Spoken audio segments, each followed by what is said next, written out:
Today we're going to be looking at the DAX. It remains under pressure, and this is after European shares saw sharp losses last week after French President Macron called for snap elections.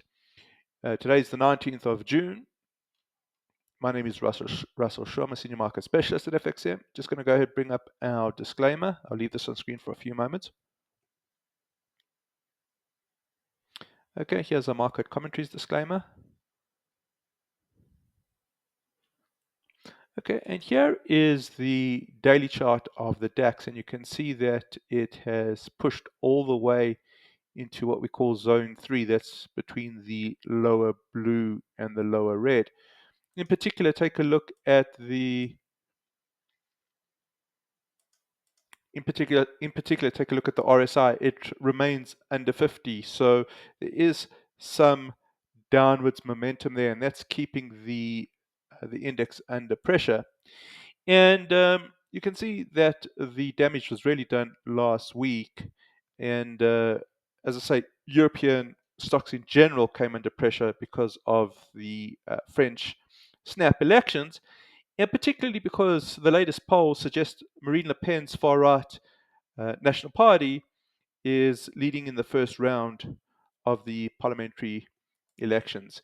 What's interesting with regards to the DAX is when you go through to the weekly chart. So now we're looking at a primary trend, and there's some there's some technical damage that has been done here as well. So we've shifted from zone 1. We've gone from zone 1, which is the bullish area between the upper blue and the upper red. We've now moved into the neutral area between the two blue lines. So a movement from zone 1 into the neutral zone 2. Well, that's relative weakness.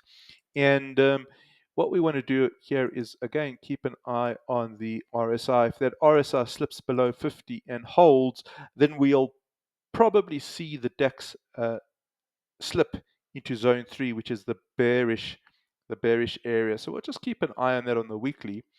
Let's just go back to the daily chart, and what we would need to see is perhaps the support holding at current levels. So we've got a support area round about 18,000, and if that holds, perhaps we'll build and move back into the neutral area. That would be relative strength, but it really depends on the underlying momentum, and we would need to see a movement up in the RSI. One way we can measure that is with a trend line.